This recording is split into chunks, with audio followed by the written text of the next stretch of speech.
It's time for Roadrunner Classic, a look back at great seasons in CSU Bakersfield history. Presented by Dignity Health, Hello Human Kindness, Stockdale Podiatry Group, We Treat Your Feet, Knight's Jewelers. If you don't know jewelry, know your jeweler.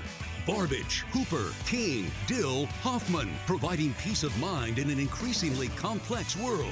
And by the Birchtold Equipment Company, Bakersfield's leading equipment company. Hit into center field, right field. Here's Seelman coming over. He makes the grab, and the CSUB Roadrunners are your Western Athletic Conference baseball champions. Pinch me, I gotta be dreaming, but then again, if I am, don't wake me up. The first championship moment I had the pleasure of calling in my career. A sinking line drive to right center field as the CSUB Roadrunners came back from the losers bracket to beat Seattle for the second time in 2 nights and punch their ticket to the 2015 NCAA Regionals. Welcome into Roadrunner Classic. I'm Corey Costelloe, former voice of the Roadrunners, and the guy you heard on that famous call as CSUB punched their ticket not too long after actually starting a program, about 7 or 8 seasons after starting a program to get to the NCAA Regionals under then head coach Bill Kernan. Welcome in to Roadrunner Classic, and if this is the first week you've tuned into this program, we thank you as we've been looking back over the last several weeks of championship moments in the Division I history of CSUB Roadrunner athletics. I was there. I was either courtside in the case of basketball, which we talked about in the first 2 episodes of this program over the last 2 weeks, the 2016 NCAA men's basketball team.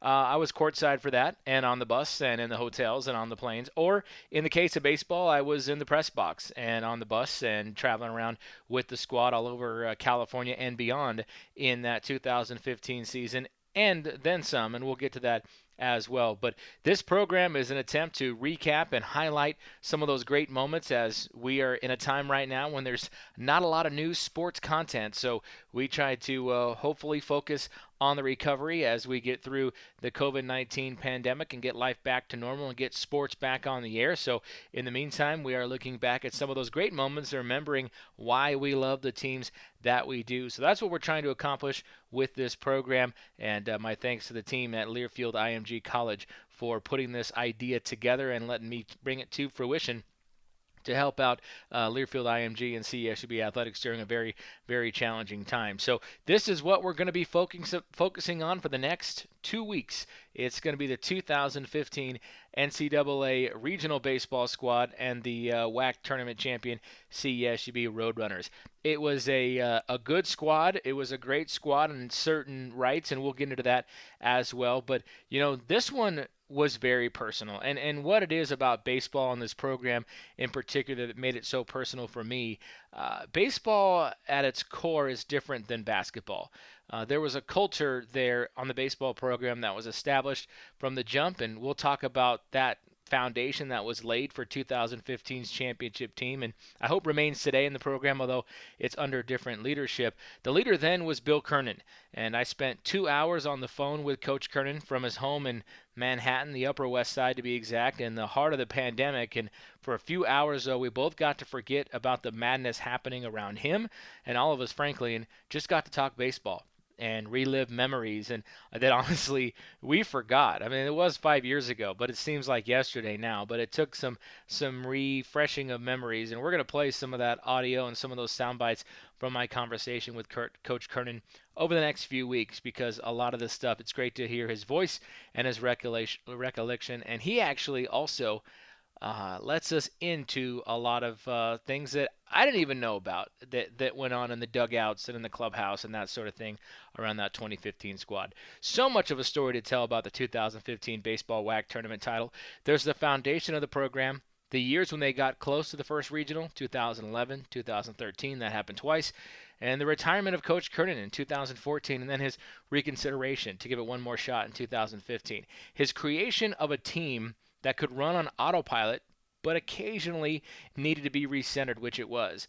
There was the run they went on at the end of the season to get the top seed in the tournament, and the quick loss that made them take the hard way to the title, which was so fitting. There were critical moments along the way. There were some setbacks, but men were made in those moments. Then we had the regionals, the appearance at UCLA, the fitting nature of being back at Jackie Robinson Stadium.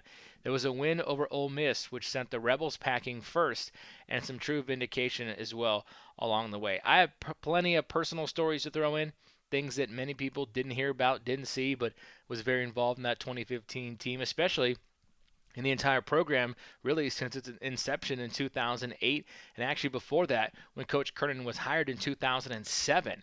I've known him for well over a decade in one form or another, and we've developed a great bond. And my personal history with the team is this. I was a local sports talk host on this station. When they started the program, they announced the start of the program in 2006, 2007. Coach Kernan and I met, and we interviewed regularly as he tried to build a program from literally nothing. No field, no stands, no players, no gear. The guy was basically hired and then said, all right, you're going to start playing in 2008. And he went out and helped get the money to build a stadium, did a lot of the work on that stadium. He would bother me during the times, hey, you got to come check the ballpark out, man. Hey, you got to come check it out. We're doing this today. We're putting this up.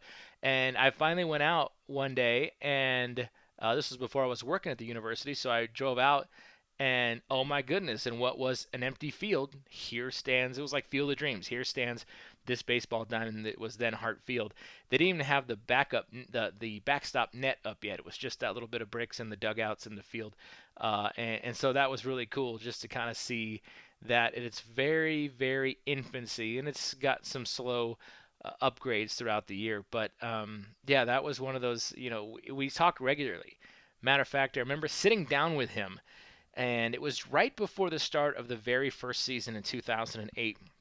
And he goes, I want to take you to lunch. I want to talk about the 2008 team. I said, all right, Coach. So we go out to lunch, and we're sitting down, and I think we went to BJ's over there by campus.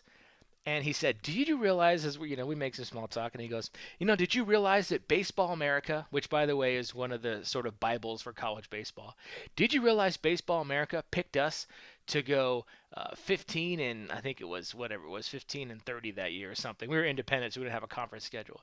They picked us to go 15 and 30 this year.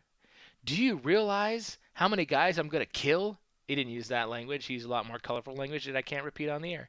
If we end up going 15 and 35, he did not set a low bar even on the very, very beginning of that program. So those were the kind of things that we shared along the way, and we'll talk about that as well. And then I was the radio voice we didn't do radio the first year in 2008, but in 2009 we did, and I was the radio voice from 2009 to 2017 for CSUB baseball. So that's 8 seasons, from being an NCAA Division I independent to participating in WAC tournaments, and something that won't happen again for CSUB because their new league and their new league process for getting a team to the regionals. So those were certainly interesting times, and we'll talk, of course, heavily on the 2015 victories.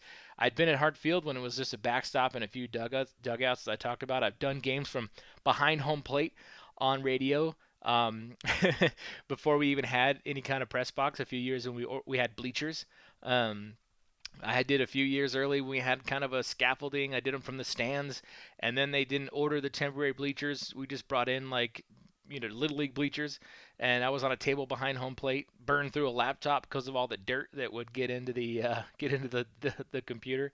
I've done games from a shaky scaffold that served as a press box to a leaky canopy created platform once we actually got bleachers, but we didn't have the press boxes yet, so for several seasons we just used the top sort of landing areas as the press box. And then when we finally do a full-on press box and broadcast suite, although they ordered the wrong windows. As many times as I told them to get the correct windows for the broadcast area, because you can't have windows that slide side to side because then you got a bar in the middle, they didn't get the right windows. But I figured out how to take the windows out. So I don't know if they still take the windows out. I did for every game, but I don't know if they do that anymore. So there's a lot of history there, and all of that sort of fed in to the 2015 season, which was a very special one as we saw the CSUB Roadrunners not only play very well in the Western Athletic Conference. They were not regular season champions that year, by the way. Despite being the top seed in the tournament, they were actually they finished in second place behind Grand Canyon, who won the regular season, who had a very talented squad. They were only in their second year at that time of NCAA Division I transition, so they were still ineligible to participate in the postseason. So they came to, they were located in Phoenix, so they were nearby Mesa. Their coach, Andy, was the coach of the year, I think the year before. Bill Kernan won the coach of the year in 2015, but it was they won the regular season, but they were not eligible to participate in the tournament. So, and every Division II to Division I school that goes through that kind of has those moments when they don't get a chance to participate in a championship. It's just part of the growing pains.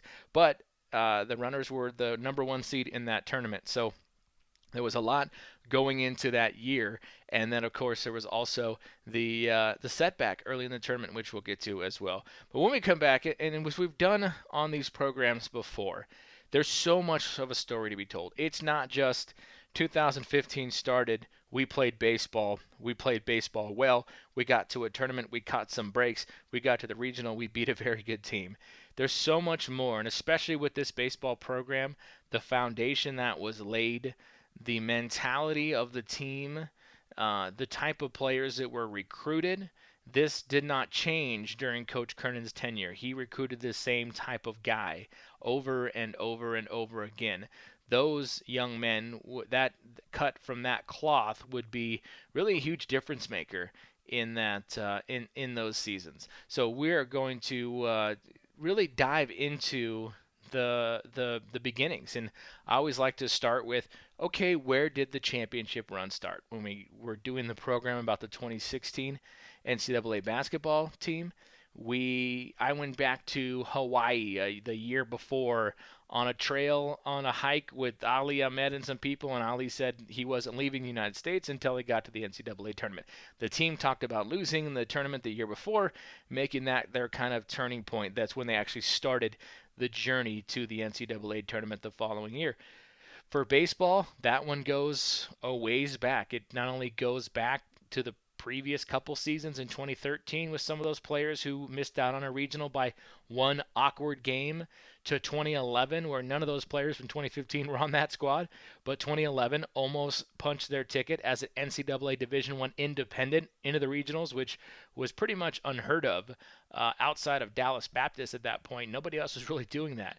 So there was that, and then there really was the inception of the program and that mentality that was brought in from the very beginning. So there's a lot of that. The start of this is fascinating because it did not start in 2015. It didn't even start in the fall before, although the fall of 2014 had a big impact on 2015, and we'll get into all that with Coach Kernan as well. So plenty to come here on Roadrunner Classic as we will come back and talk about the beginnings. What really started that 2015 run to the WAC Championship and the NCAA Regionals for CSUB Baseball.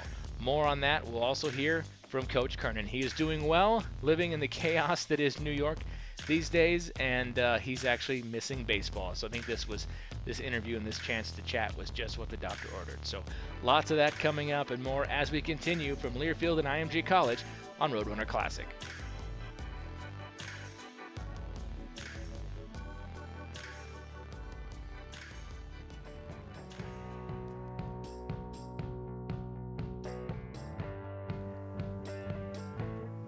From Learfield, IMG College, we welcome you back to Roadrunner Classic, recapping and remembering the 2015 WAC champion and NCAA regional squad for CSUB Roadrunner Baseball. I'm Corey Costelloe, former voice of the Roadrunners. We welcome you back to the program as we start making that important decision. Where did it all begin? Because every championship team has a start, and that start normally isn't just with the kids that are on the championship team. Sometimes it is, but most of the time, in the case especially of CSUB baseball, it started well before that.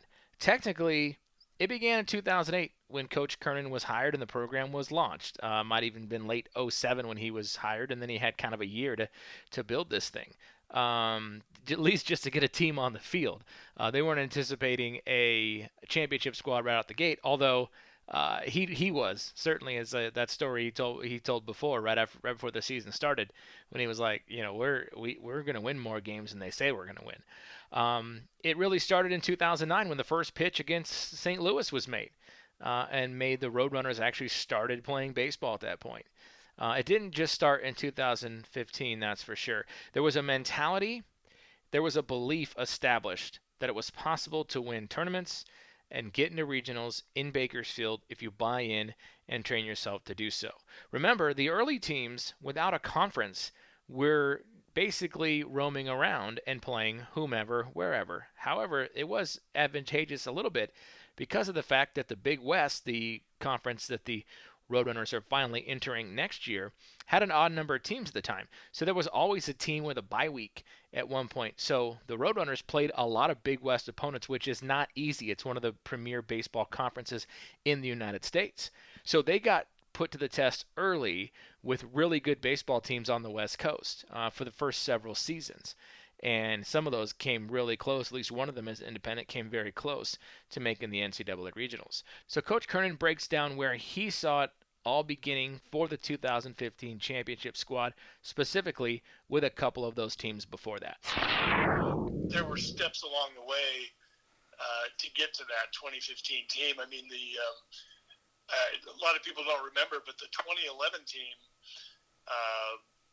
was actually, we were on the board to go to the NCAA tournament as an independent that year, and New Mexico beat TCU in the WAC final, and they went as a 20 and 35 team or something, and they called me that night before and said, you were on the board, but if New Mexico wins, we have to take them because it's automatic. So the 2011 team was actually a really good team, and that was our third year. That was my first group of guys that were together for 3 years. And that was the team that was actually nationally ranked that during the course of that year. I think we were 30th on April 11th or something like that, which was one of our goals. And so that didn't happen because of the circumstance. And then the 2013 team, we won the WAC regular championship, and that was a great team with McKenzie and those guys. And then we lost in that really weird regional format in Texas that year where it was round robin or whatever it was. And it wasn't double elimination. So those were two big stepping stones, to get to the kind of mentality that you need as a program to say, look, we're good enough to do this. And we just, so the 2015 team was finally able to take that last step. And, the timing was special for me because it was my last year. Yeah, those two teams cannot be understated in terms of the importance of how they laid that foundation for being championship material in 2015. So the 2011 squad, it was tough and talented. Names like Martine Medina, a great two-way player, Mike McCarthy, Jeremy Rodriguez, Ryan McIntyre, they were all drafted that season. White Sox, Red Sox, Padres, and Marlins, if I'm not mistaken. It was the third year for these guys. They'd been with Coach Kernan since they were freshmen, and most of them, if not all of them, were overlooked by other coaches. So this was their shot as an NCAA independent. Now, this was the first team that I was involved with as a member of the athletic staff. I came over full-time in March of that year, so about a month into the season, although I had done some games on radio prior to that. So this was a good team. They went 33-22, which would be a high win mark until 2015 when they won 37 games. But we had special players. A lot of big wins that season. We beat UCLA that season. Many don't remember. Mike McCarthy threw like a 3-hitter at UCLA. Beat Garrett Cole, who went number 1 that year in the draft to the Pirates. Matter of fact, Tyler Shryock hit a 2-run shot off of Cole in the second, and we ended up winning that game 2-0. Tyler, I just wrote about it recently, as a matter of fact. Tyler actually lives in Tehachapi up here as well. I run into him regularly. Matter of fact, we work together a lot based on what I do now for a living and what he does. He runs TK Pizza and Pasta. Free shout out for his business in Tehachapi. Great spot.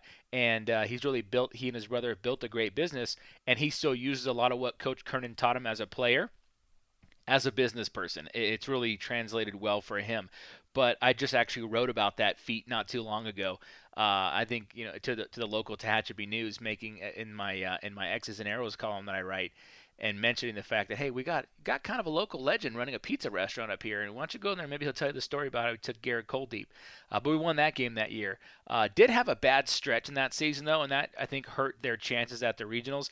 After beating the likes of South Carolina, by the way, who was the defending national champions that year, CSUB would actually beat two defending national champions in their first 3 years of existence. First of all, in 2009, they beat the defending national champions, which was Fresno State. The year before in 2008 when they made that unbelievable run. And then in 2011, they go to Columbia, South Carolina, and beat South Carolina in one of the 3 games. Again, defending national champions. They beat Arizona State that year. And so they had some really big wins, but then had this really weird stretch, losing 7 of 8 in late April to May 1st, which was a critical time when you're really people are start thinking regionals, and you see this independent team. There are only a couple independents out there playing that had a shot that year, ourselves, and I believe Dallas Baptist was still an independent at the time, playing D1 baseball.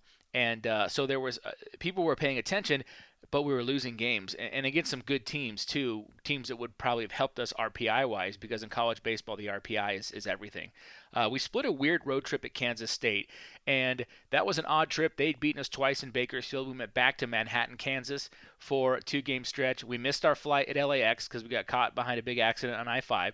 Canceled the trip, and then all of a sudden they said, no, we're not canceling. You guys got to pay $60,000 if you don't show up. So we quickly rescheduled within like a matter of minutes at the LAX at the airport. And so just getting there was a total weird move. And I remember Coach Kernan getting the team together and say, look, here's our options, guys. They're going to fly our stuff to Kansas tonight. So, but we're not going to be on the same plane as our stuff. So they're going to send our stuff to where'd they drop us in at? Anyway, they're gonna send our stuff to Kansas City, I think it was. So they're gonna fly our stuff to Kansas City. We're gonna go tonight to Dallas. And so grab a few things that you need, like your toothbrush and stuff, and put it in your pocket and get on the plane. And then we're going to have to actually arrive tomorrow, drive, and what do you think? I mean, can we just do this and just play that evening? And Martine Medina, the first guy, said, let's do it. Let's turn and burn. And we did. So we flew to Dallas, stayed the night there, got up in the morning, got a flight to Kansas City, got on a bus, then drove the 3+ hours to Manhattan, Kansas, literally got to the hotel, and I think BP bus left in like 2 hours. The guys got a quick nap, hopped up. We lose that first game. Not totally unexpected, right? I mean, after that, lose that game. And then we come back the next night, though. It's 30-mile-an-hour winds, and this was one of those toughness moments that cannot be understated either. 30+ mile-an-hour winds. I think Spencer Messmore started the game and struggled. I mean, 30-mile-an-hour winds at a Big 12 stadium and blowing out. So chip shots were leaving the yard. Spencer Messmore got roughed up. I don't think he got out of the first inning. So Martine Medina comes in from first base. He'd forgotten his pants. He's wearing pants that are about 3 sizes too big for him. So remember those like MC Hammer pants, the bodybuilder beach body pants? That's what he was basically wearing, and they're flapping in the wind. This guy goes on to throw just a gem of a ball game. Almost a complete game. And I'm talking, because he didn't start the game. He came in relief. But he goes on the bump, pops into the game, 30-mile-an-hour winds in a slugfest. He actually started in the second. So he goes 8 innings, gives up 4 runs on 8 hits, 1 walk, struck out 9. He threw 143 pitches. And we'll get into the Coach Kernan's pitch count philosophy in a little bit. But at the end of the game, and he, by the way, being a player that he was, he also still hit in the game because he started as DH. And so he went 2 for 4 with 4 RBIs and 3 runs scored in the ball game. Everybody in the world hit home runs in that game. It seemed like. I mean, it was Medina had a home run, DC Legg had a home run, Kel Brockmeyer had a home run, 3 for CS. Because like I said, the thing was blowing out like crazy. It was unbelievable. Into the game, we're on the bus. We caught a win. Really needed it because I think at that point the losing streak was at 4. The radio crew, which a couple of great guys because we dealt with them over the years, walk onto our team bus, and Coach Kernan was like, "Can I help you guys with something?" Because we were waiting for a few more players to get out of the clubhouse, and they said, "Is Medina on here yet?" And Coach said, "No, I think he's still in the clubhouse." He goes, all right, well, do us a favor. Let him know he has the biggest set of brass, you know what, we've ever seen. That was amazing. And Coach Kernan said, I will do that. Thank you for the compliment. And so that was the kind of toughness that he had, that the program had. And those were the moments in 2011 that really defined that team. And again, back to that sort of what kind of athlete Coach Kernan looked for to build the 2011 squad, and then on to 2013 in a minute. But that was a big moment. Now that team bounced back. I mean, after that, have the win at one of the wins at UCLA, the 5-1 victory. I think I said 2-0 earlier. It was 5-1. And then basically sweep Fresno State to end the season, or next into the season, and then sweep Cal Poly to get to 33 wins. Thought we were in, and then as Coach Kernan pointed out, a weird sort of in the whack of all conferences upset that led another team to take one of those at-large spots. So it was a very important season, I think, in terms of what that meant. Now, most of the guys on that team, the draft-eligible juniors, were drafted, and they left after that, so 2012 wasn't as promising as they would have hoped if they would have stuck around as seniors. But that 2013 squad being the guys that started in the program in 2009, or the 2011 squad, started in the program in 2009, and then they were the first team to get close to a regional. Selection Monday, I thought we were in. We were on the bubble. I remember watching it. We had the week after winning on Sunday. We had a few days off, and so I remember taking my wife down to San Diego. We're watching it from our hotel room in San Diego, and we didn't get in. Huge disappointment. Missing that regional as an independent would have meant something, especially not having a conference tournament. But just sort of waiting for that to happen. It didn't happen in 2011, but what had happened in 2013, because a few of those players returned a few years later. We'll talk about that when we come back, as we talk about the 2015 NCAA regional baseball team for CSUB, but talking about really what laid the foundation, the beginning of it all for that 2015 championship squad. This is Roadrunner Classic as we look back at the 2015 NCAA regional squad for CSUB baseball. Back with more after this. It's Roadrunner Classic from Learfield, IMG College.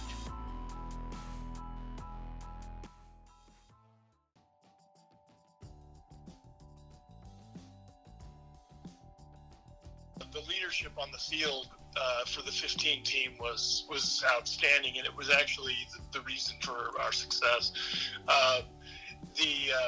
Mesker, I think, was a sophomore, and I think Miles might have been a junior. But there was some guys, Trowbridge. There was some guys in Ross Huff. There was some Hayden Carter. I'm thinking of some of these guys when I'm watching them today.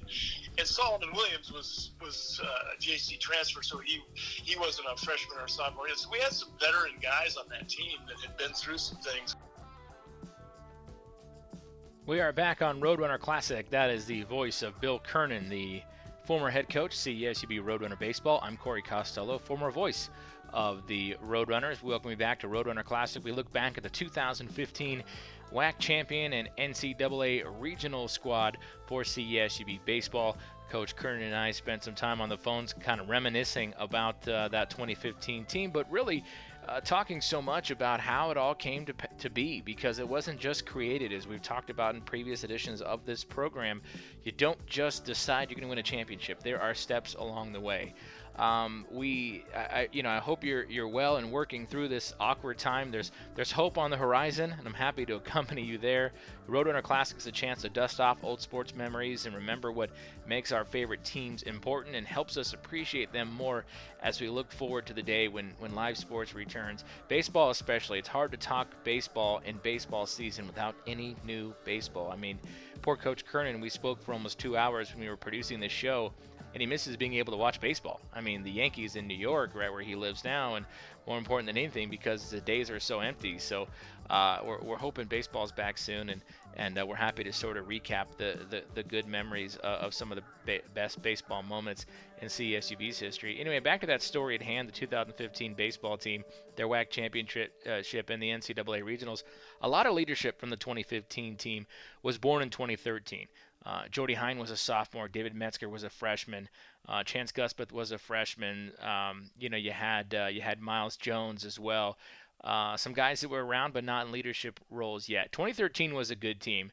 Remember, this was the first team in the WAC. They've been invited as an affiliate member for baseball only in the 2013 season before the entire school was allowed in. They actually accepted that invite in 2012 for the next year, and there still was no full-time conference home on the horizon for CSUB. So for baseball to get into the WAC as an affiliate, that was pretty cool. And remember, the conference looked totally different because that was when the WAC we had conference realignment going on like crazy. And so for a couple seasons, the WAC was almost exclusively a Southwest conference. They had the huge presence in Texas, UT Arlington, Dallas Baptist, Texas State, UT San Antonio, and then nearby Louisiana Tech, New Mexico State. And then in California, it was Bakersfield, Sacramento State, and San Jose State. That was the conference. Pretty darn good for baseball, especially given the RPI. And remember, we talked about how RPI was one of the big determining factors in college baseball. Basically, your strength of schedule. And are you winning games against good teams? Are you beating good teams on the road? Are you winning your games at home that you should be? And so you had these teams that really, in the past, historically, have had high RPIs because they play other Texas-based schools that have good RPIs. University of Texas, Rice, go down the list, LSU, in the case of Louisiana Tech. So you're playing, in the past, these teams have played very good baseball teams. So the conference RPI was thought to be very high that year. It was going to be expected to be very high that year. Don't let this get lost with teams in that conference that year. CSUB won the regular season championship. Matter of fact, they shared the regular season title with UT Arlington, but actually took 2 of 3 from UT Arlington in the series in Arlington. I pointed out at the beginning of the show that the first championship call I got to make was that 2015 catch. Technically not true because we had wrapped up the regular season title against San Jose State in May of 2013 in a 14-6 win over San Jose State at the Muni Stadium up there in San Jose. And that actually gave us at least a piece of the league title, and then we lost the next day, which cost us which cost us an outright shot at the title. We had to share it, and then actually got San Jose State into the tournament in Grand Prairie, Texas that year, and we saw them in the first round and beat them. But it was thought that the conference was going to be so strong that it was going to be a multi-bid league, so that the regular season champion would get a bid, and then whoever won the tournament would get a bid. So they had this idea, the coaches had this idea, and Coach Kernan's not sure whose idea it was. They had this idea, instead of doing a traditional double elimination tournament where you play, and if you lose, you fall in the loser's bracket, and you got to win out, and if you're facing a team, in the championship series, so to speak, who has no losses, you have to beat them twice. Pretty standard regional playoff format that we see. They decided to do this kind of pool play thing where they invited, I can't remember how many, I think it was 8 teams in the tournament, and they put everybody in these pools. And you basically had to, so you could technically win your pool with a loss, but it wasn't happening. And so it was so odd because we had teams that lost like their first game, and they're like, well, no matter what happens, even if we win out, we can't get back into the championship series because of the way the pool went. It was very awkward. The tournament was held in Grand Prairie, Texas, which was a little town out in the kind of Dallas-ish area. Independent ballpark, beautiful stadium, and all artificial turf, which was kind of awkward. Miles Jones in that tournament made unbelievable plays at third base because the turf was fast, but it was slick. So he would slide and make these backhanded stabs and end up in foul territory and come up and just throw a rocket ship across the diamond. He was unbelievable in that series. But what happened is Bakersfield wins the first game 11-3 over San Jose State, handles Sacramento State 7-1, and then we get into what is essentially the championship for our bracket. So we've got 2 teams with only 1 loss, but there's no games left. So if whoever wins is the winner take all at that point of that little pool, and then they go on to what would be the championship series in the tournament. Super awkward. We get our game suspended by lightning, and I'm talking Texas lightning. So they put everybody, everybody has to get off the field. They go into the clubhouse. They're trying to stay loose, but at that point, your starting pitcher's on the shelf. You can't bring them back out. That night, they decide with a 0-0 tie, and I think we were in the 5th inning or something, that the game wasn't going to resume that night. They were going to pick it up where we left off in that game the following day. So that's what we did. After a lightning delay, we end up going out in the next day and starting the game again. Well, at that point, we can't bring back the same pitcher. It's just not going to happen. Scott Bratvet was the starter that day, so he couldn't come back the next day. So Chuck Buchanan went on the mound to pick up the action in the 5th inning. Chuck pitched well. He basically made one bad pitch. That was it. He made one bad pitch, and it wasn't even a terrible pitch. It was just in the 6th inning. They got a single up the middle, and they got a guy at second base on a ground out to the pitcher.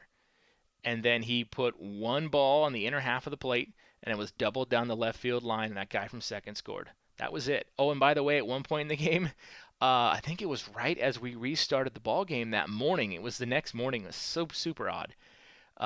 Cale Brockmeyer is catching. He has a foul ball tipped back into his mask, and he was wearing the newer kind of hockey-style mask. Well, the ball actually split where it was supposed to be, where his eyes were at, but it got through the mask and hit his nose and broke his nose. So his nose gets broken, and the ball is stuck in the mask. I think to this day he still has the mask with the ball in it. Come to find out, everybody's kind of, how'd that happen? Well, come to find out, the manufacturer, who I won't say, had given that mask to Jeremy Rodriguez, who was catching in the Padres organization at the time, as a demo or something. And Jeremy passed it along and gave it to Cale to use because he liked the hockey-style helmet. Well, it wasn't even like an actual on-the-shelf approved mask. It was still a prototype. Obviously, the reasons why, because the ball got through. So the darndest thing, and we literally had guys after the game try to take the ball out of the mask. They would hold onto the ball and shake it, and the mask wouldn't budge. So it got through enough, broke his nose. He had to leave the game with basically a concussion. The trainer was like, I think he's got a concussion. We can't keep him in the ball game. So you lose your catcher on a freak play, and then one bad pitch is made. 1-0 is the final score of that game. UT San Antonio goes on to win the WAC tournament. They won the next championship series there. So at 34-23, they win the WAC tournament. Meanwhile, CSUB at 37-22, and the regular season WAC champions miss out on the NCAA tournament again. 2013 was an odd year. That was one of the ones when you were certain that it was our year, especially given the difficulty of that schedule. But it was weird, and CSUB did not get an at-large berth that year because going into the conference tournament, everybody realized the conference's RPI was not as high as they expected. It was a down year for the University of Texas, for Rice, for LSU. Everybody had struggled that year, so the RPI was not where they thought it would be. And so the conference did not get multiple bids as expected, and instead it went one bid to the regular season, to the tournament champion, and not the regular season champions. And it didn't help that there was 2 regular season champions as well. It was a co-championship deal. So very, very interesting. But that was technically the first piece of hardware that was collected for CSUB in the WAC. It was a 2013 regular season championship, and it was a big one in terms of just the difficulty of competition. That 2013 team played arguably the toughest schedule, really, just based on that conference, and they didn't get in. Again, here they are. I mean, that was the year that they started the conference, or they started the season. Remember, Nebraska, USC, Fullerton were the first 3 games at Hartfield. Beat Nebraska, beat USC, and then lose 8-2 to Fullerton on a Sunday, which, by the way, I think there was a guy, he hit 2 home runs out to dead center in that ball game against Fullerton. Dead center at Hartfield. The ball doesn't travel very well at Hartfield to dead center. I saw 2 leave the yard in dead center. I don't think I ever saw another one leave the yard my remaining 5 years doing games for them at that ballpark. The ball don't leave the dead center. It just doesn't happen. But anyway, it was a tough break, and the Runners had actually swept UT San Antonio in the regular season, and then they lose to them 1-0 in a lightning delay, weird switch. So you almost got the feeling that, man, someone's like against us. We just can't get to this tournament. But the year before, when they missed out in 2011, the next year they came back.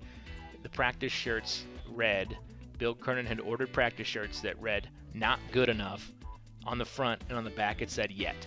And putting that in their minds, like, you were good, but you weren't good enough. Well, 2013 they actually had 2012 they had a losing record, but they bounced back in 2013 to almost make it again. But again, it was almost. They weren't quite good enough yet. 2013 lost a lot of quality players, but some of those we talked about stuck around and remained. The important players from 2015: Miles Jones, Jordy Hine, Chance Guspeth. Those guys were around in Nick Viewald. Those guys were around in 2013. James Barragan, another one. They were, and Hayden Carter, who was a sophomore that year. Those guys were around in 2013, and they would prove to be huge leaders in 2015 as the Roadrunners got ready to make what would end up being a historic season and their first appearance in the NCAA regionals. We're going to step away. When we come back, we'll talk more about the creation of the 2015 squad. There's something that happens in the fall which is important for college baseball, and Bill Kernan will tell us some of that story when we get back. This is Roadrunner Classic, a look back at the 2015 WAC champion and NCAA regional baseball squad for CSUB baseball. Back after this from Learfield IMG College.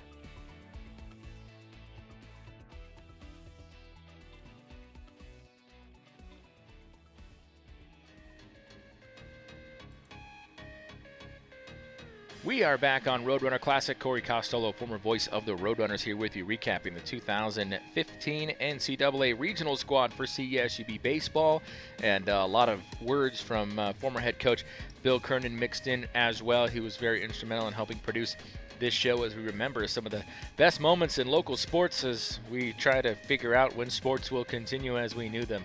You know, a lot of people who aren't familiar with college baseball, the season starts very early in terms of the calendar year. It starts in usually late January or early February. And there's not a lot of time. There's not a lot of practice, either it's weather-related or the NCAA has it. Not a lot of practice time before your first game. So the fall is very, very important. And recently, I think CSUB's trying to make more out of the fall and invite people to come out to the fall games. But the games are really nothing but inter-squad scrimmages, and occasionally you'll bring in a junior college team and play them and that kind of stuff. But the fall is very critical practice time for college baseball program. Matter of fact, most coaches will tell you, Coach Kernan included, that the fall is where you recognize and make your lineup. You know who's going to be a starter in the fall. There's so little time between when the regular season starts and your first game. It's just a matter of, I think it's like 14 days, or that's about it. You can't really figure out who's going to be there in that amount of time. So the fall is very important. Well, the fall of 2014, leading into the 2015 season, was a little different because it was something that was instituted and a mentality was sort of brought upon this team in the way that they handled their fall camp.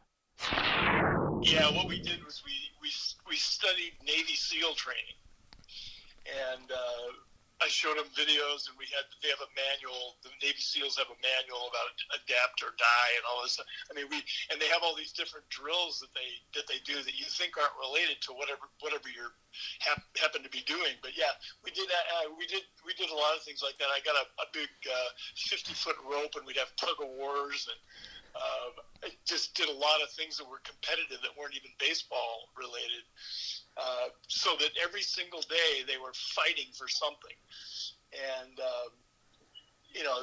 we set up our drills in that way, and if they didn't get something accomplished, there was penalties to be. I mean, it was a very rigorous fall. So he's right about that. If you're going to have injuries and guys wear out, it's usually that time of year. But we had to reinstitute that in the middle of the season this time.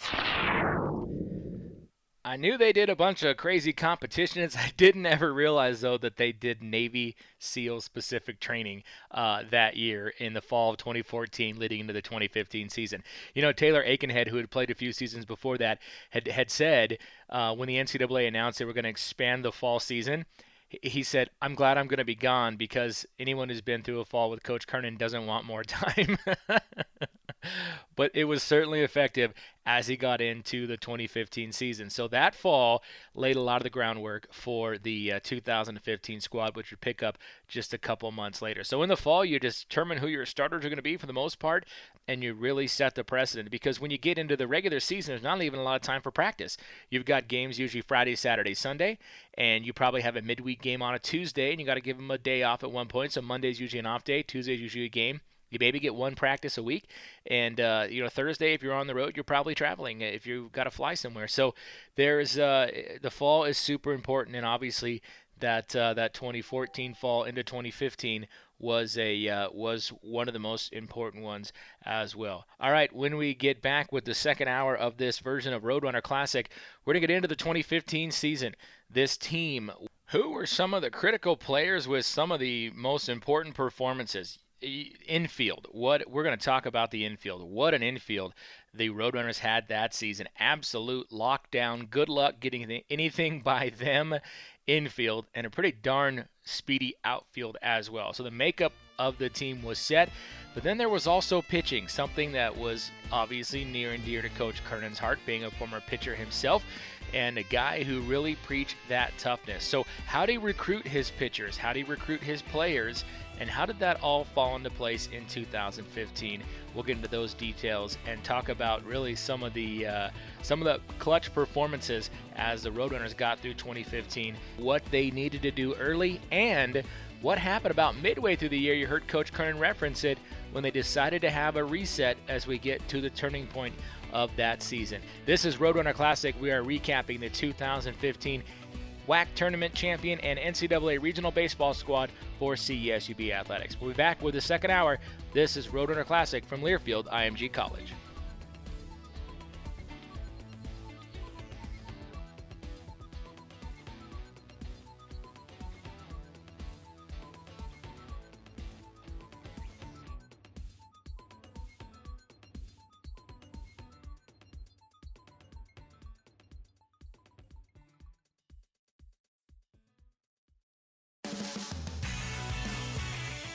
It's time for Roadrunner Classic, a look back at great seasons in CSU Bakersfield history. Presented by Dignity Health, Hello Human Kindness, Stockdale Podiatry Group, We Treat Your Feet, Knight's Jewelers. If you don't know jewelry, know your jeweler. Barbich, Hooper, King, Dill, Hoffman, providing peace of mind in an increasingly complex world. And by the Birchtold Equipment Company, Bakersfield's leading equipment company. When I go back through that, I thought it was time, but it wasn't that I wanted to keep, it wasn't that I was thinking that was wrong and I needed to keep coaching. That wasn't the reason. It was more, I always go with my gut. And that's the way I coach. I'm not an analytics guy at all. And so I could never manage a major league team these days. I mean, they do it by computer or whatever they do. But I go with my gut. And as that season wore down, after I had made that decision, I just couldn't live with it. My gut was just telling me, if you do that, you're going to be sitting at home watching these guys play in a regional next year, which is the reason you built this program in the first place. That was the one goal. I thought, before I leave, I need to get this program to a regional. And we'd come close, the other 2 years we talked about. But I thought, that's going to happen. And I have to be here for that. And so that was really the reason. My gut was just telling me, these guys are going to pull this off, and I got to be here for that. So that was really the reason that I came back. Former Roadrunners head coach Bill Kernan talking about his return in 2015 as we welcome you into the second hour of this episode of Roadrunner Classic, looking back at the 2015 WAC baseball champions and NCAA regional squad for CSU Bakersfield baseball. I'm Corey Costelloe. I was the voice of that team, and much more at CSUB. In the first hour, we set up the foundation of the team, and one thing that I didn't really purposely leave out, I thought it would probably transition better into the second hour, was the retirement of Coach Kernan. Some folks remember that I think it was right before the 2014 season began, that Coach Kernan said this was going to be his last year. We held a press conference in the December Leadership Center, and he made I thought it was a famous quote at the time, and he said, I don't want to die on the field with a lineup card in my hand. I have other things that I want to do in my life. And so 2014 was thought to be his final season, and they had an okay year in 2014. Nothing really to write home about. A lot of these guys coming off the close loss in 13 in the WAC tournament after a regular season championship, but again, weren't able to make a regional. There was a little more left to be done. So that entire year, we kind of looked at it as Coach Kernan's final season, but I think some of us knew that there was a good shot he'd come back.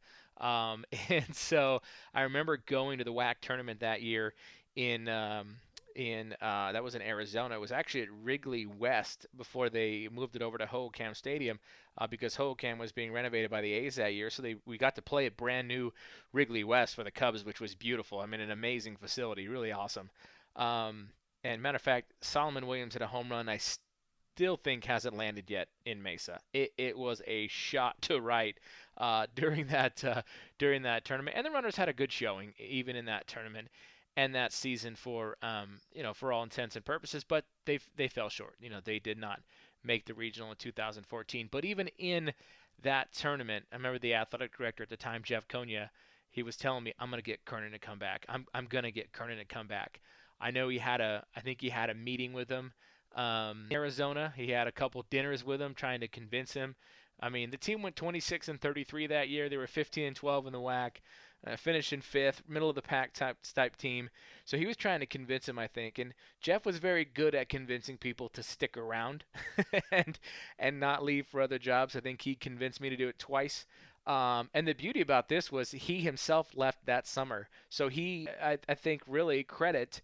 He knew Coach Kernan was right for this job. He knew Coach Kernan was right to take that team to a regional. He also knew in the back of his mind he was looking to go somewhere else, and he wanted to make sure he left Coach Kernan in a good spot and the baseball program in a good spot to be successful. So he actively went and sort of, tried to encourage him, give it one more shot. You don't want to give up yet, and he was able to do that. And so that was something that was very important that we had. The Coach Kernan decided to hold off on that retirement by one more year and give it one more chance at the regional. And really, you couldn't have written it any better. I mean, you just can't. You read that story and you live the story. And I even made the comment on the air that afternoon in Arizona in 2015 when we won the WAC tournament. I said, Bill Kernan, the old playwright, he couldn't have wrote this one up any better. Just knowing Coach Kernan's history and even profession as a writer and of stage and screen, and just he couldn't have wrote this any better. So that was a big important part of that scene. I mean, it wouldn't have happened without him, let's be honest. And so that was a very important turning point, was when he decided, hey, I'm gonna give it one more shot in 2015. But it was very critical in 2015 though too that he had a lot going on. And he's the first to admit he had a lot going on, really personally outside of baseball. And so he had to rely on his team. It wasn't just a really good coach who was able to put his team in a position to win. He had to rely on his team probably heavily than more so. And he gives us a little insight about what exactly that looked like. I have to say, one of the stories I wanted to tell you that I don't know if I've ever even mentioned this before, there's only been two teams in my whole head coaching career, my years at Northridge and Bakersfield. There's only been two teams that I can say that I was actually able to, by the end of the year, just turn the keys over to them to run the show. We still make game management decisions as coaches, but in terms of the leadership and the team motivation and those things, that 2015 team really did that themselves. The other one I had was in 1991 at Northridge. That it was our first Division I year, and we finished 10th in the country with that team. And that was another team.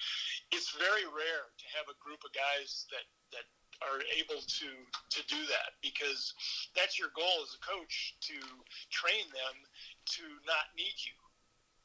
Because when you get in these environments, particularly in Omaha, you're not much of a factor anymore. They can't even hear you from the dugout.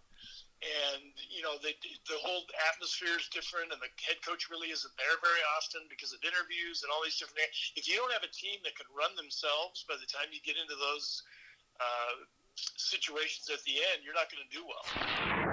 Well, yeah, and I had a lot of personal things going on during that year that were pretty rough. And, so they picked me up. I remember them coming to me, at one point and telling me, we got this. And you do the stuff you got to do, and we're gonna make this happen, and they sure did. Yeah, it was an anomaly, and it's good to hear that Coach Kernan said it was one of only two teams he was able to do that in his head coaching career at two schools, at Northridge and CSUB, because that would happen. I mean, we would have media requests. We didn't know if Coach Kernan would even be at practice. We'd have media requests, television, especially as the season wore on and we got better and we looked like a contender. TV, newspaper, hey, I need to talk to Coach Kernan. I'm going to go to practice. Is he going to be out there today? I don't know. What do you mean you don't know? What time's the team practice? Well, they practice at 3. Well, is Coach going to be there? Well, we don't know if he's going to be there. I mean, they were surprised, because usually you need a coach, and there were coaches there. I mean, Coach Bob Macaluso was the assistant that year. He was there, and Alex Hoover was around, and Richie Escalera was there. I mean, there were people there, sort of making sure, but really practice for the most part, that kind of stuff. And again, as I mentioned before, you got into the season, you didn't have a ton of practices, but you didn't need that sort of head coach micromanagement with this team. It was interesting. We even had a joke, like, on campus. I don't think Coach Kernan ever knew this, and he's probably laughed that he hears it. But we would even call it a Bigfoot sighting. Oh, we saw Bigfoot today. We meaning Coach Kernan, because we didn't see him that much during the season, because we see him on game days and that kind of stuff, obviously, and certain practices. But he had so much going on. And then either personally or even just having the ability to turn the reins over a lot to the team, for us it was like, oh, it's a Bigfoot sighting. Coach is here today, awesome, and it was really a cool thing to see. And now understanding more of the backstory as well, this team was able to sort of run themselves, because as I mentioned, some of the leaders on this squad, they're juniors, they're have been through the program. They'd been on a team that got close in 2013. They were on that team when they thought would be Coach Kernan's last year in 2014. Now they're back. They're upperclassmen. They're the leaders. They know how it should go, and they knew they were talented. And that really did play a big part in that team. And there was another part too about the squad that came about in terms of how they were put together. And we mentioned that in the first hour of this show, about really the groundwork being laid, but there was a way that guys were recruited. And we'll talk about that probably on the next episode, because it will kind of play in to the Western Athletic Conference tournament and the toughness that they were shown. So you had really a bunch of tough guys that kind of already knew how to be athletes. They weren't just baseball players, they were athletes, and they knew how athletes should prepare. And so they didn't need to be told to do this drill, that drill, and the other thing. They just went out and got it done. And that was definitely a huge part of that team in 2015. But it wasn't all sunshine and rainbows. You go back through that season, and when we come back, we'll have Coach Kernan explain to us a little bit as well. 7-24-1 on the season. But they also they had a couple rough patches, even at the beginning of the season. I mean, they had a couple wins, and then they get swept actually to start the season in Bakersfield, lose all 3 to Creighton, a good ball club, but they shouldn't have lost all 3. And they bounce back and take a couple from Northern Kentucky, and then they go and then they lose at Arizona State by 1, get hammered at Cal Poly. So there was a few setbacks in that season, but there was one major turning point. And you know, with this program, we love to get into that turning point. So when we come back, we'll talk about the turning point for CSUB baseball in 2015 on their march to a WAC championship and their first and thus far only berth in the NCAA regionals. All right, we'll step away and come back. When we return, we'll talk about that turning point of 2015 on their way to a title. From Learfield IMG College, this is Roadrunner Classic.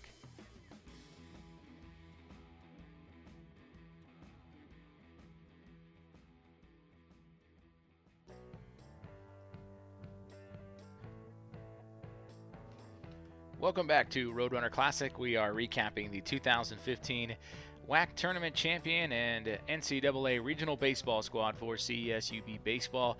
I'm Corey Costelloe, former voice of the Roadrunners. Welcome into this program, our attempt to bring some sort of sports back to the airwaves and recap some of the greatest moments on CSUB Athletics Division I history and championship seasons, including that baseball season. From my perspective, being in the broadcast booth, being down with the team in the dugout before the game, on the buses, that kind of stuff, and it's been fun to sort of recap that. We've heard quite a bit from Bill Kernan.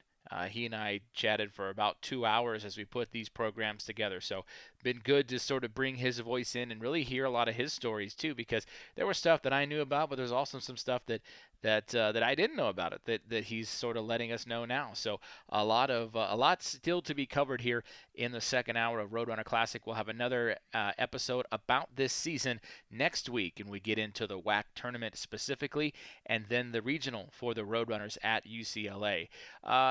Every great story. First of all, back to Arizona. I want to point this out. I mentioned in the last segment that there was a kind of checkered start to the season in 2015, and including a loss at Arizona State. What I failed to mention, and again, it's one of those things as you go back through this stuff and you see one thing, you go, oh wait, yeah, I forgot about that completely. So at the surface, yes, there was a loss early in the season, a 1-run loss against Arizona State. That was actually a tournament in Phoenix. The Roadrunners then went on to beat Gonzaga, beat Arizona State again, beat them 2 nights later, beat Purdue. And they actually won that Arizona State tournament. Technically, they had one loss, and so did Arizona State. But I mean, it was a co-winning deal. But they won a tournament at a Pac-12 opponent, and that was pretty big, because Arizona has always been pretty favorable to the Roadrunners. Aside from the sweep that season against Grand Canyon, who was the regular season champion. Actually, wasn't a sweep. They lost 2 of 3. State of Arizona, they've always played pretty well. They had some players from Arizona on that squad, Jordy Hine being one of them. So Arizona it would be important later in the season, because where was the conference tournament at? At Arizona, where they'd already won a tournament early in the year. So I wanted to bring that up. Even going back to 2011, they had a win over Arizona State, which was huge. A couple years into the program, to beat a contender like that was pretty telling about where they were going. But every drama, every movie, it has a turning point. Every good story that has a moment when the hero's made, the subject comes into himself. The proverbial training montage, right? Those moments usually don't reveal themselves, though, in real life instantly. But when you look back at it after it's all over, you see where the tide sort of turned. The same is certainly true with a baseball season, and the 2015 season had its turning point. There was a stretch when conference play started, and we'll hear from Coach Kernan in just a second about this. But it was kind of a weird deal, because they opened up conference play against Utah Valley, and this was late March. Well, they just come off a couple rough stretches. They opened conference play at New Mexico State, to be corrected, and they won 2 of 3 there. And then they had kind of an off weekend from conference play. So they played Cal State Fullerton, and Fullerton got absolutely routed. And then they had a series the next couple days at UC Irvine. Very good squad, obviously, legendary coach. Great ballpark to play in, and this is what they do very smart. All they have is food vendors. They don't have like a concession stand. They just have a bunch of food vendors that set up on this concourse, and they always put the carne asada taco guy to where the smoke blows into the visitors' dugout on the first base side. And so many guys, I remember James Berrigan during that series saying, "Hey man, go get me some tacos. Like I can't take this anymore." I mean, they literally, I think it's a little mental deal because the smoke blows right into the visitors' dugout, and it smells amazing. They lose that series. They got swept. And I remember I used to have I introduce you now to the Costelloe Cruiser because it was a big part of the season for me. Right about that time, a few months before baseball season started, my wife and I bought a travel trailer, and part of the thought was, hey, not so much in basketball season because we fly and we don't go a lot of places in the state, but come baseball, there's a few state. There's a few series, non-conference series in the state. There's a conference series at Sacramento State in California. I'm tired of staying in hotels. Let's just get the RV going, and we'll just find RV parks near the ballparks and near the cities we're playing in. And so that's what I did at UC Irvine. I drug that trailer down on a Friday evening or Friday morning, and got all set up, went and did a ball game. My wife joined me afterwards, and that Sunday was an important game. And she took off, went back home in her car. I towed the trailer to UC Irvine's campus, stashed it in a parking lot, did the ball game, and then drove home on the 405. But that game, it was a rough stretch because they lost big to Fullerton. They'd lost 2 at Irvine and 6-1, 12-6. Sunday they had a chance. Nick Rogowski pitched pretty well. And this is one of those games where you just kind of saw it coming. It gets tied up late and goes into extras. And this one, Irvine picks up, actually CSUB tied it in the top of the 9th inning, tied it 3-3. And so it was showing a little bit of life. Okay, here's this team. They're coming back, and then we get a run in the 11th. We take the lead on a David Metzger single. So we take the lead. We're up by 1. Bring in Alec Daly to pitch because at this point we're pretty tapped on pitching. 4 games in 5 days. I mean, there's not a lot left. And there's this kid coming up on deck. They get a guy on base. Daly hits a guy. They get a guy on base. And this dude's on the on-deck circle. And I saw this guy in batting practice. His name was Andrew Martinez. Now, if UC Irvine had a football team, this guy would have been the starting middle linebacker. An absolute house of a man. And I'm thinking to myself, this guy's got one job, to hit dingers. Like, this is his job. This is all they've groomed him for. Like, Coach Gillespie's not an idiot. Like, this guy is exactly this is what he wants in this situation. He's got a relief pitcher, hasn't seen a ton of time. He's bringing in a guy who probably isn't very good defensively, but is instant offense off the bench. And I'm thinking to myself, man, there's one on. This guy's coming up. You just kind of, as he's walking to the batter's box from the on-deck circle, you're like, oh, man, this is going to be bad. I think it was, let's see. I'm just looking at the box score. On a 2-2 count, actually, I thought, all right, don't put this over the plate. Like, it's 2-2. Like, you can waste one here. Don't go it over the plate. He laid out this fastball that was inner half, and this ball was literally crushed. I couldn't find the audio from it because we did that game on air, but man, that it was absolutely crushed. Walk off, 2-run shot, they lose. So again, that was another. It's 4 losses in a row for the Roadrunners, and then they go back into conference play. So you have that. They do bounce back and beat Northridge 10-7. That kind of an ugly game, the 24th. But they were just inconsistent, right? It wasn't. They couldn't get anything going. It was like, we'll catch a win here, but then we'll lose 3. We'll catch a win here, then we'll lose 2, and that doesn't get you anywhere. And then they play Utah Valley. Well, they lose 3-2 on Friday, win 5-2 Saturday, lose 3-1 on Sunday. And at that point, we find our turning point. Because as mentioned, Coach Kernan had turned the keys over to this team for the most part. But now it was time just to do a little reining in because it was starting to get off the rails. And this is where the things sort of changed for the Roadrunners in 2015. The thing that people don't remember as much about that team, and I looked up this stuff today to make sure I was remembering it properly. We were 13-14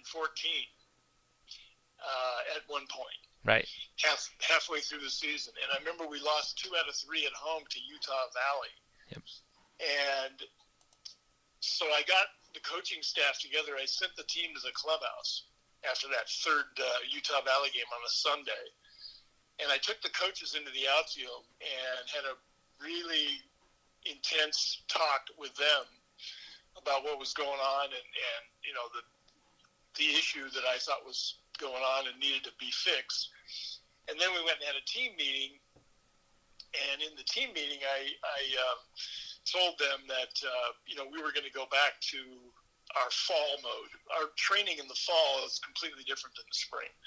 It's much more difficult physically with the way we run practices, and because you don't want to wear them out in the spring with the games, you know, being played.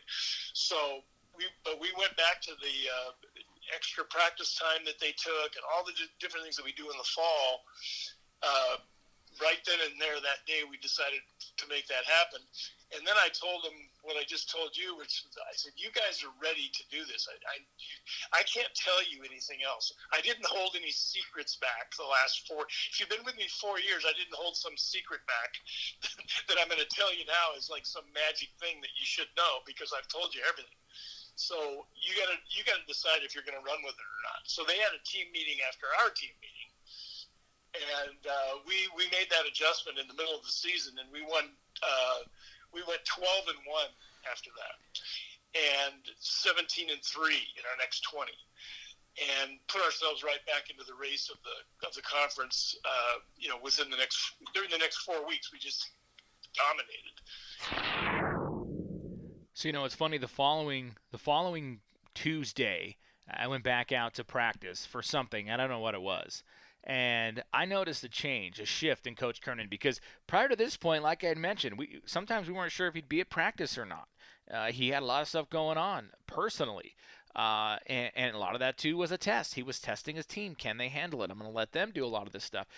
And so at one point, he's got to rein them back in. So we go back to practice the following Tuesday, and there's Coach Kernan in fall mode. And we've talked about it before a little bit. Coach Kernan's fall. I mean, he mentioned it earlier. Navy SEAL training. They're following SEAL protocols, watching video, competing, penalizing people that lose.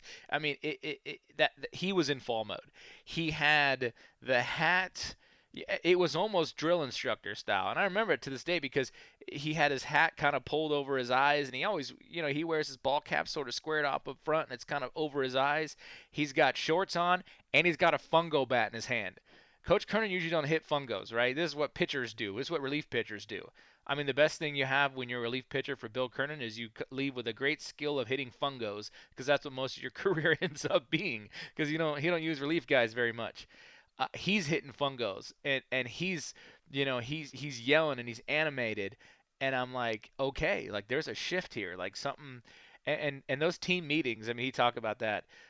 That we could do a whole, and everybody who played and experienced Coach Kernan for as long as that I did, or they played with him. Them meetings in the outfield. Normally it's the entire team that meets after a game, and especially not just after a loss. There might be a sloppy win.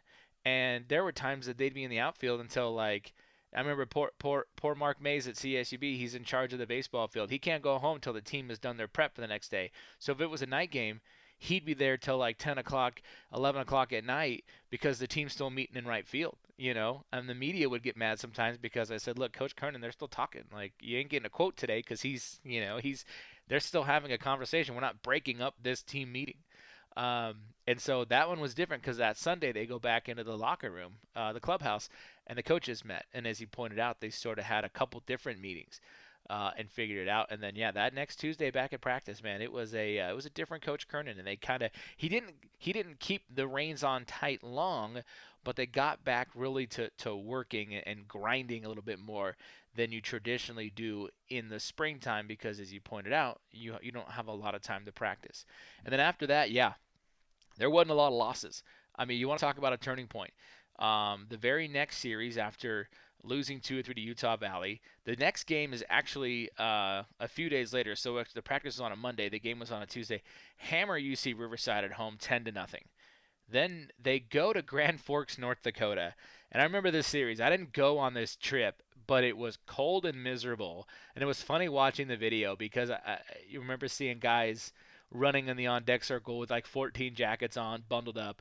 But they sweep these guys. You know, they sweep North Dakota 12-1, 12-1, and 7-0. Then they get Texas Pan American at home. Again, really no contest. 5-1, 15-3 mercy rule, 4-1. Then they go to Sacramento State. Another trip that I hooked up the poor man's Madden Cruiser, the Costelloe Cruiser, and went up there. 1-0 on Friday. An amazing game. And a game that was very important. You want to talk about a turning point, and we'll get to it in a minute, because for Hayden Carter, who ended up being WAC Pitcher of the Year, that was a very important ball game. And then blinked him on Saturday as well, 5-0. You don't do that in Sacramento. You just don't. And it's a decent ballpark. There's no lights. All the games are in the afternoon. It's hot. I can tell you that the radio stuff, they don't have a press box at all. And so they set the visiting radios, you get like a table on this sort of aluminum landing with no cover, which is fine, but then you're getting the sun from both sides because it's reflecting off the aluminum bleachers too. And so I had this series of umbrellas. I had about 4 umbrellas covering me, the gear, because the gear can't get hot. So you got radio gear you're trying to keep cool. And I got a picture of me with just 4, and I'm holding an umbrella like a little old lady. Plus I got one over my stuff. You'd peek out just enough to see a play. It was a trip. And then they did lose the Sunday game, 7-4. But then they came back against Cal State Fullerton on 22nd. Remember, Fullerton beat them 11-0 on March 28th. April 22nd, a month later, 14-1, hammer Cal State Fullerton. I remember that game. That was brutal for Fullerton. They didn't know how to handle it. I mean, it was an absolute drubbing. And then take 2 or 3 from Seattle and Bakersfield. They do lose the Sunday game 4-0. A 5-4 victory over Cal Poly non-conference middle of the week game. So they started winning and putting this momentum together. And so it was, and then Northern Colorado comes in on May the 3rd, 1st to the 3rd of 2015. They take 2 of 3 there. We're going to stop there. I got to tell the story about Northern Colorado when we come back. One of my favorite sort of on-air moments that was followed up a few months later in the WAC tournament in a meeting with the Northern Colorado head baseball coach. So we'll talk about that, but that was the turning point. The Utah Valley series loss against a good UVU team. I mean, and that was part of the reason why the Roadrunners that year finished 3rd in the overall conference standings. They were 2nd seed in the WAC tournament because they had a kind of a rough start, and but then they kept taking 2 of 3 or sweeps moving forward in conference play, with the exception of the Grand Canyon series. But changing the mentality midway through, going back to that brutal fall mode, was doable with this team because this was a squad that was built around toughness. Not talent, but toughness. And we'll get into that a little bit in the next segment as well. This is Roadrunner Classic. We're looking back at the 2015 WAC Baseball Championship team and NCAA regional squad for CSU Bakersfield Athletics. A opportunity to gather around my metaphoric bonfire here and crack open a couple beers and just tell stories. That's what we're doing. We brought Coach Kernan into this conversation as well to tell some of his stories too. So I hope you're enjoying it. We'll come back with more as we continue on Roadrunner Classic from Learfield IMG College.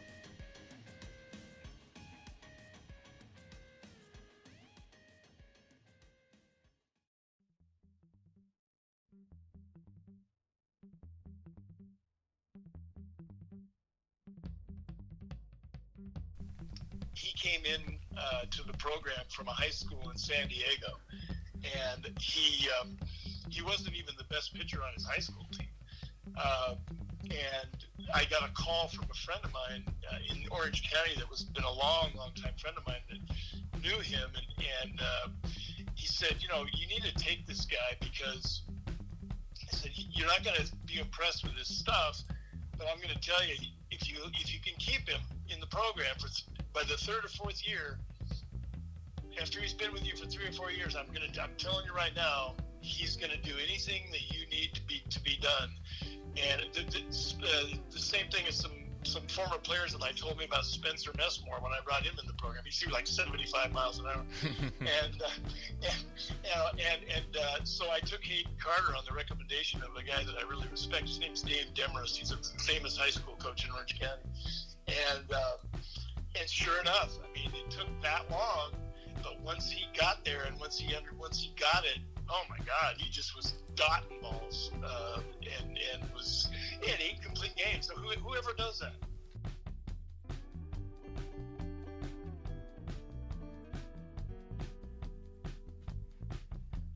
Bill Kernan talking about Hayden Carter, a very special and important player in 2015, as we're back here on Roadrunner Classic, a look back at the 2015 NCAA Regional and WAC Tournament Championship baseball squad for CSUB.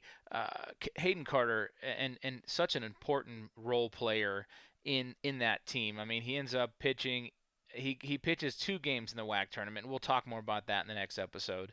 He comes back and wins a game in the regional. We'll talk about that more in the next episode.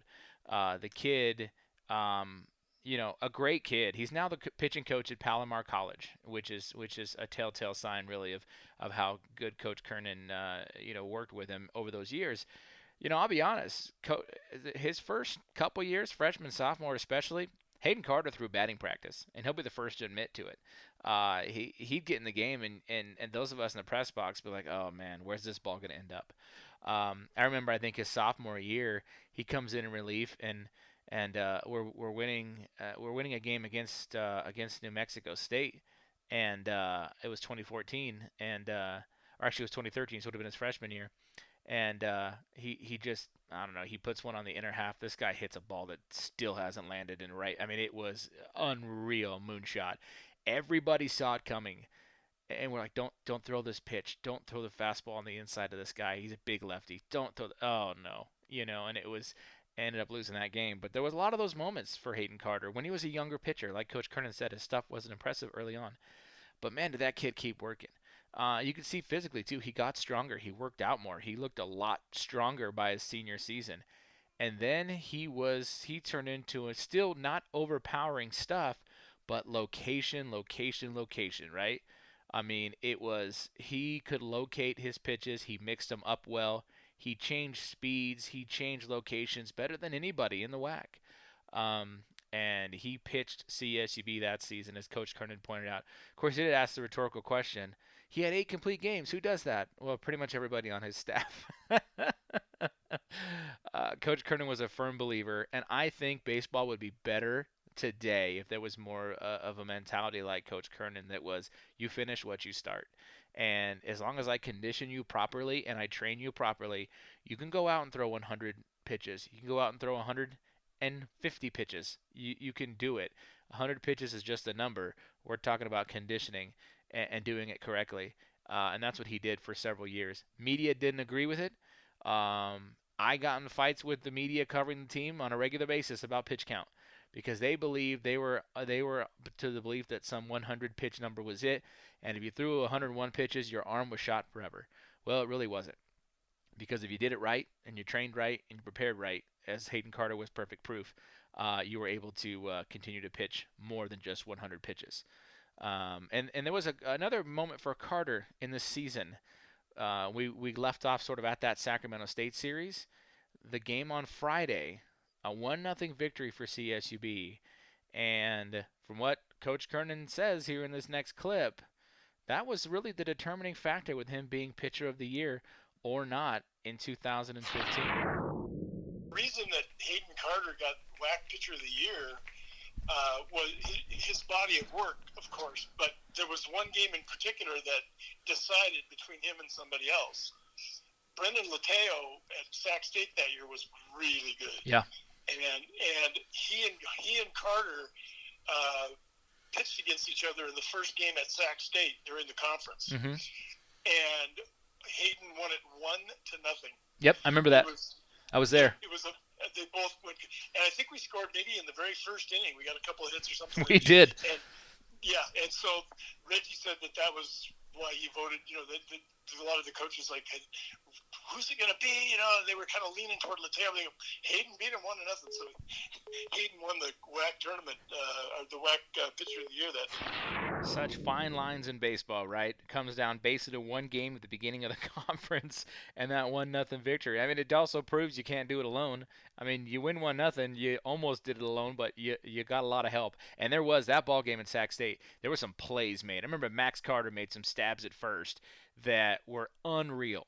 And that was the reason why, and that whole entire infield was locked down. And we'll be chatting about that. I think we had Carter at first for some reason, and Solomon Williams this and that.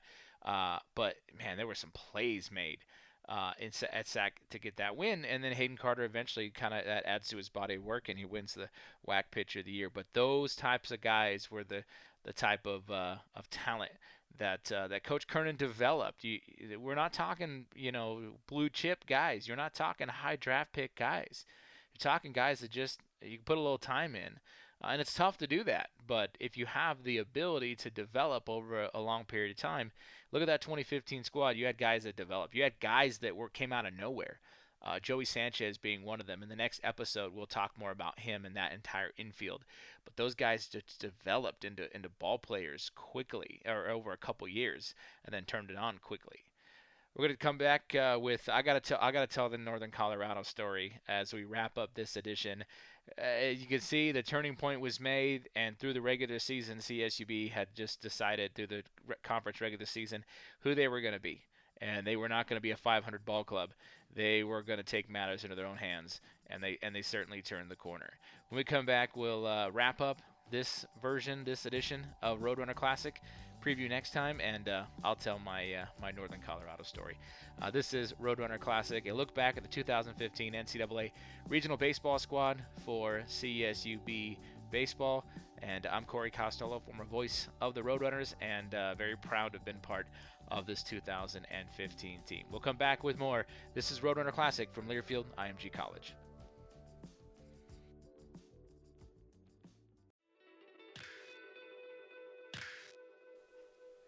Final segment of this edition of Roadrunner Classic. I hope you've enjoyed so far as we sort of set the stage for the 2015 Roadrunner baseball season as we're remembering that WAC championship and trip to the NCAA regionals.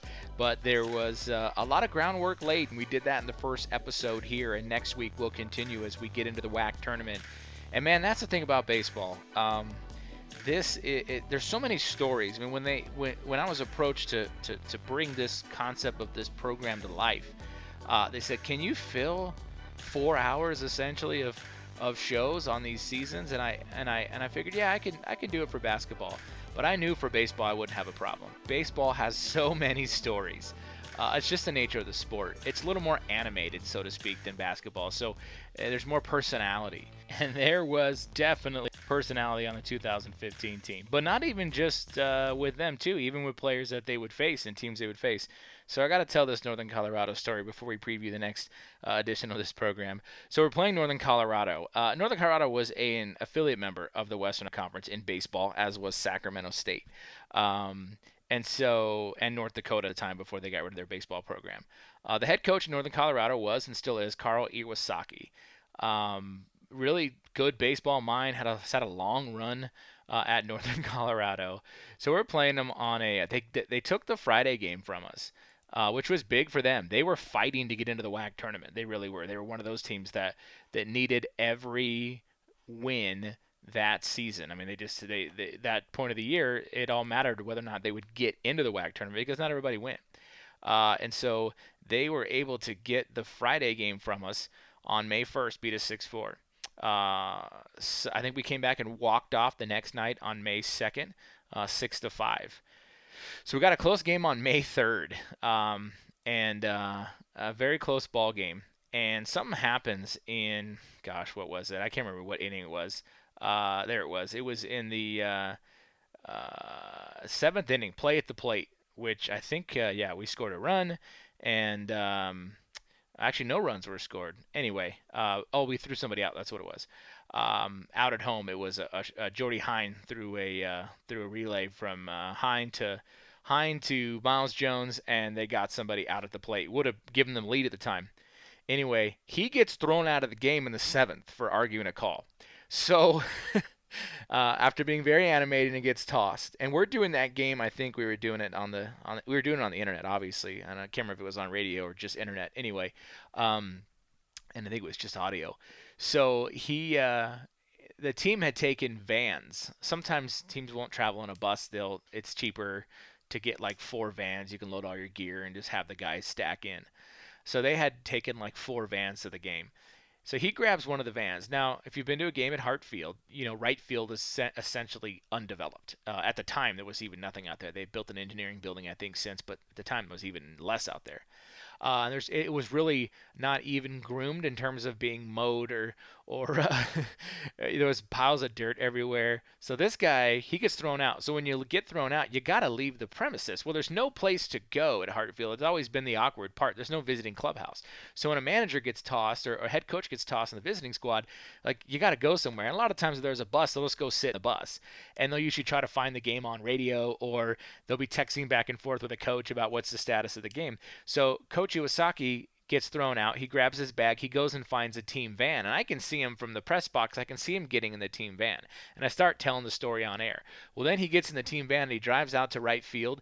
And I'm giving the play-by-play basically of Coach Iwasaki. He's almost getting the van stuck as he's trying to pull up on berms to see the field, trying to get elevated enough so he can see the field. And I'm giving this story because I'm laughing. It's so funny. I'm telling the story. Oh, now he's backing up and now he's trying to run. He's going to get the van stuck if he does this. And so anyway, fast forward, the Runners win that game. Fast forward a month down the road or so, at the tournament, the awards banquet they have the day before the tournament starts, and he said, "Hey." Coach Iwasaki comes up to me. He said, "Hey, are you the radio guy from Bakersfield?" He said, "I am."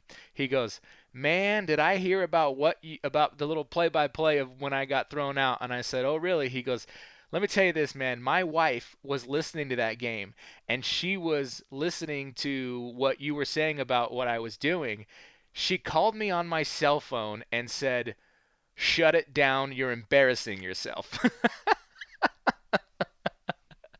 She said, "The radio guy is telling us what's happening and how you're driving around right field like a madman, trying to find a place high enough to where you can see the ball game and coach your team remotely." She said, "Shut it down. You're embarrassing yourself." So we had a great laugh about it. And it was and he's a great guy, and it was really funny to share that moment, And I said, "I didn't say anything bad about you." He goes, "Oh, no, you basically told me, you told the people what was going on." He goes, "But yeah, my wife called me and said, 'Shut it down, you're embarrassing yourself.'" Which makes sense because a few minutes later he actually pulled back into the parking lot and just parked till the game was over. Anyway, plenty of stories to tell about baseball, that's for sure. Next time on Roadrunner Classic, we'll get into the 2015 WAC tournament. So many stories and so many opportunities for tough players to tough out really, really difficult moments. We'll get into that. We'll talk about really Coach Kernan's recruiting philosophy to get the right tough players in those positions. What happened against Seattle? The Roadrunners, the second seed in the tournament, end up going into the loser's bracket. How they battled back to beat Seattle not once but twice to win the WAC tournament in 2015. Then we'll get into the NCAA regionals, the Roadrunners, and the national stage. And Bill Kernan finally getting to the point he'd wanted to bring the program to. He had gotten so close 2 other times before, but now he was finally on that stage. So what would it mean for Bakersfield? How would they fare against UCLA, Ole Miss, and Maryland in the same regional in 2015 at Jackie Robinson Stadium at UCLA, where the Runners had some success before against the Bruins of all people. So we'll get into that as well. So plenty more to come on Roadrunner Classic, next edition of this program. We hope you're enjoying this opportunity just to kind of remember the good times about sports. I don't know when they're going to come back. It's baseball season and we're not playing baseball. It's tough to deal with that for a lot of people. And in the meantime, we're just going to remember what were the good times with sports, and hopefully they will be back sooner rather than later. And in the meantime, we will just remember what makes the sport great and why we enjoy the teams that we enjoy. So that is coming up on the next edition of Roadrunner Classic. Again, thanks to head coach Bill Kernan, the coach of the Roadrunners from 2008 through 2015. For for giving us some time and lending that to this program as well. Or my thanks to the folks at American General Media as well for getting this program on the air, and Learfield IMG College as well for putting this together as they try to come up with some Roadrunner programming during a time when it is certainly lacking as well. Thanks again for joining us, and we will catch you next time as we continue down this journey, remembering what it was like to win the WAC championship in baseball and go to the NCAA regionals. We'll have that next time on Roadrunner Classic. I'm Corey Costelloe. Thanks so much for joining us from Learfield and IMG College. This has been Roadrunner Classic, presented by Dignity Health, Hello Human Kindness, Stockdale Podiatry Group, We Treat Your Feet, Knight's Jewelers. If you don't know jewelry, know your jeweler. Barbich, Hooper, King, Dill, Hoffman, providing peace of mind in an increasingly complex world. And by the Birch Told Equipment Company, Bakersfield's leading equipment company.